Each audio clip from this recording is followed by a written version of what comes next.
So yun, magandang hapon sa inyo mga ka-food trip, no? Welcome muli dito sa aking munting YouTube channel. So yan po, for today's vlog po, medyo na-late po tayo ng gising. Nakaluto na po ng pananghalian si mother. So ang gagawin na lang po natin ngayon, medyo pasyal-pasyal tayo ng konti dito sa lugar namin. Time check muna po tayo, 11:04 ng magtatanghali na po. Yan. Samahan niyo po ako mga ka-food trip. Tara, let's go.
Yung mga ka-food trip, yung mga tricycle dito sa Olonga po, may ano yan, may kanya-kanyang kulay, no? Merong green, merong pula, merong blue, yan. May kanya-kanyang area ang ano yan. designated bang tawag dun. Yun mga food trip. Yan, malapit na tayo sa pupuntahan natin.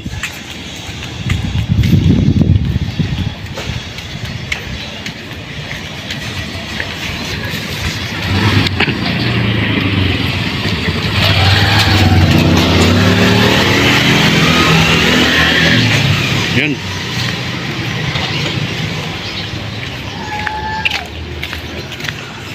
Bali itong tulay na to mga ka-food trip, dating wala to, no? Ginawa to para iwas traffic dun sa mismong main road. Mga dumadaan dito mga tricycle, yan. Kaya malaking bagay itong tulay na to. So yan ang makikita nyo.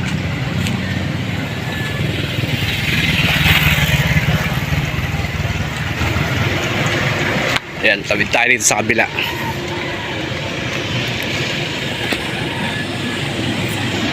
Paghapon meron mga nangingisda ng tilapia dyan mga ka-food trip.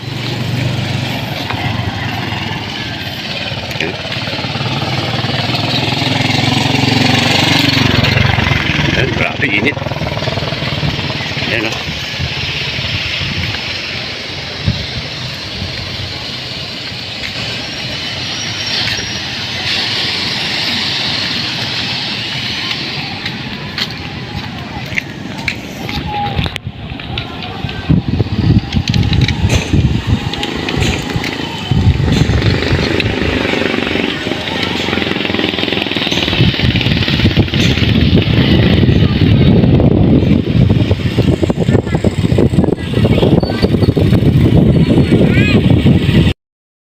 So yun, medyo tambay muna rito tayo. Tambay muna tayo dito sa Melilin, masyado mainit.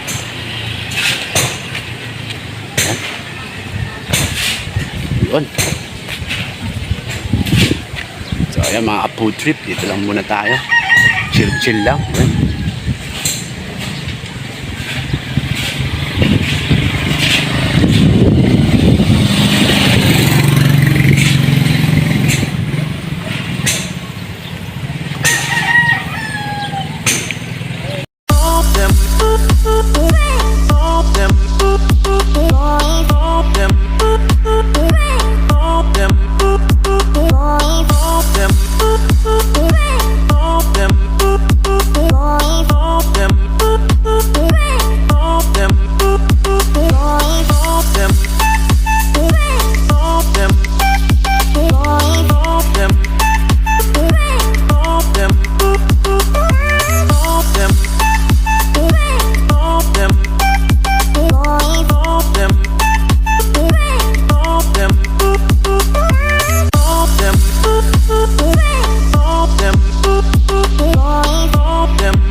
Sarap sana dito sa hapon tumambay, kaso hindi ka makakapag-vlog kasi meron mga kapitbahay dito na nagpapatugtog. Hindi naman natin mapakiusapan, siyempre nakakahiya naman. Kaya eto, mga gantong oras tayo pumunta.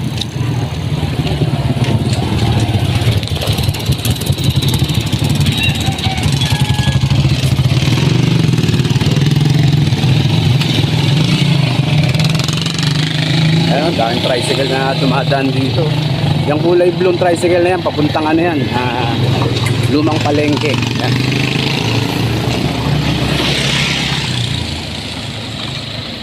Yan, dito tayo lakad sa medyo malilim.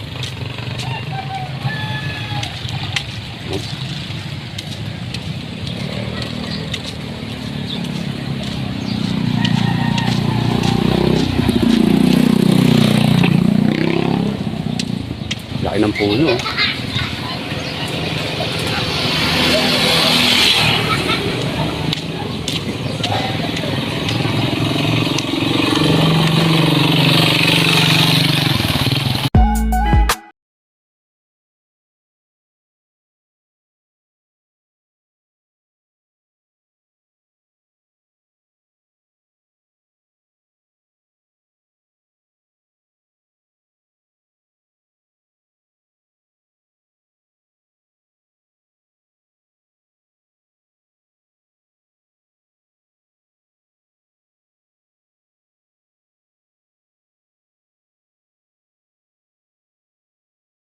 Ito dyan mga ka-food trip, maraming tilapia dyan.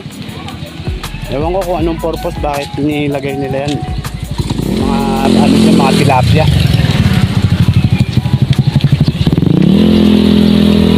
Ayan o, dumami na siya o.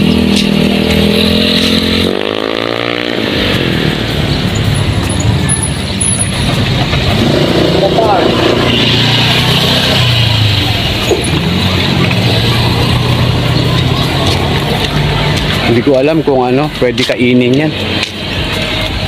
Tingin ko hindi ano yan, ang tawag nun. Basta yun na yun.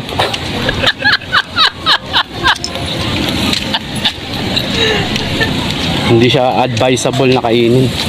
Yun. Ito yung mga bahay dito. Pag tag-ulan mga ka-food trip, grabe. Kung nakikita nyo yung recrap na yan, ayan, umaabot dyan yung tubig pag tag-ulan dito. Kaya yung mga malapit na bahay dito, kung mapapansin nyo, lagi silang merong second floor. Ayan. Kasi yung first floor nila inaabot ng baha. Ayan. Ayan.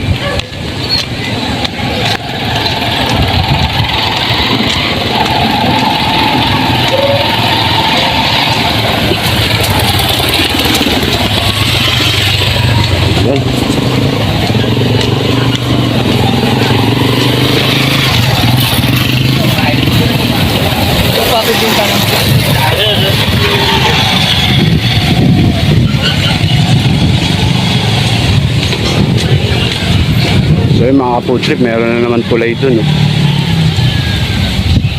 Ayun, may isa pang tulay dun. Bali yan yung main road. Papuntang ano naman yan. Tawag nito. Kalaklan Bridge, papuntang Olongapo. Yan. Yung tulay na yan. Kung wala tong tulay na to, kung wala yung tulay na yan, yung pinakita ko kanina, grabe ang traffic dyan. Diyos ko po. Lalo pag rush hour, yung mga alas 5 ng hapon, yan. Tukod ang traffic dyan. Kaya naisipan nilang gumawa ng tulay dito, shortcut.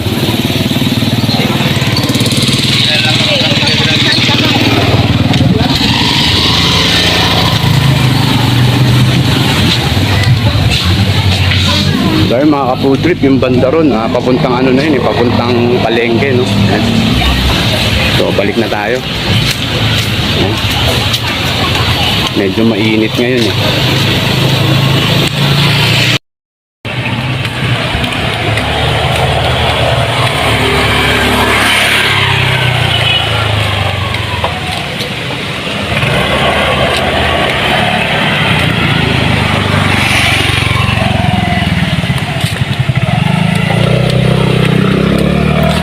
Medyo nagkaroon ng konting budget mga ka-food trip, ipapasyal ko kayo rito sa ano, sa tawag nito, sa mga beach namin dito. Maraming ano dito, maraming beach resort. Minsan ipapasyal ko kayo para makita nyo yung ganda ng Subic, Olongapo City.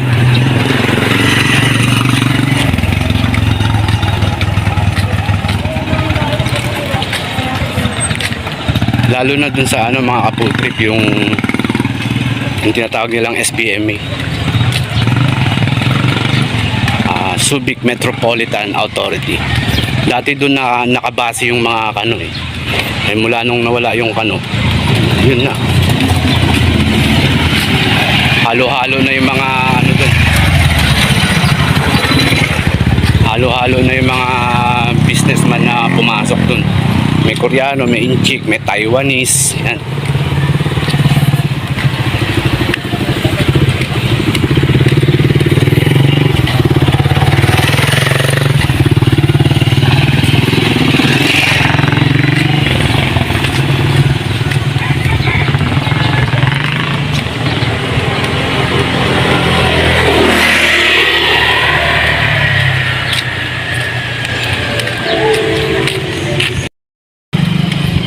Yun. Grabe init ngayon, no?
Pauwi na tayo mga ka-food trip.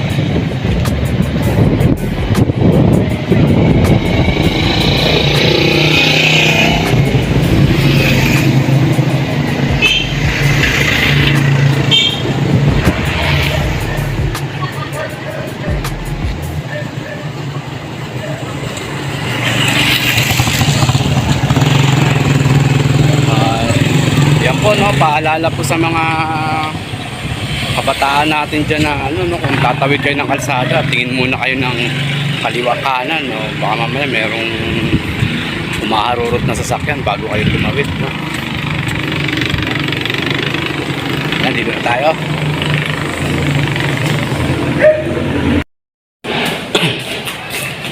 So yun mga food trip, andito na tayo sa bahay, no? Maraming salamat sa inyo at umabot po kayo dito sa dulo ng aking video. God bless po sa inyo at palagi po ay mag-iingat.